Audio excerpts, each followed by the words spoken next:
السلام علیکم۔ ایاک نعبد و ایاک نستعین۔ اللہ تعالیٰ نے حضرت موسیٰ علیہ السلام سے کہا کہ موسیٰ کی قوم پہ سالی آنے والی ہے، تیار رہو۔ حضرت موسیٰ علیہ السلام نے اپنی قوم کو پیغام دیا کہ سالی آنے والی ہے۔ لوگوں نے اپنے دیواروں میں سوراخ کر دیے تاکہ بوقت ضرورت اپنے پڑوسی کے ساتھ مدد کر سکے۔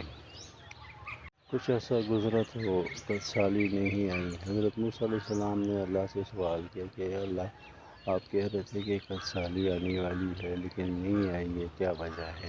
اللہ نے فرمایا کہ اے موسیٰ علیہ السلام، آپ کی قوم کے لوگوں نے ایک دوسرے کے ساتھ رحم کا معاملہ کیا تو اس وجہ سے میں نے سالی ٹال لی۔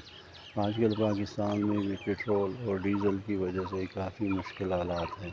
اگر ہم اس حالات سے نکلنا چاہیں تو ہمیں چاہیے کہ ایک دوسرے کی مدد کریں، ایک دوسرے کی ضروریات کا خیال کر کے اس مشکل سے ہم نجات پا سکتے ہیں، اور خلوصی نیت سے اس کے لیے کوشش اور کام کریں، اور دل میں یہ ارادہ کریں کہ ہم ایک دوسرے کی مدد کریں گے اور بغیر کسی لالچ اور توقع کے، تو انشاءاللہ یہ سختی کے دن اللہ ہم پہ بھی ڈال دے گا۔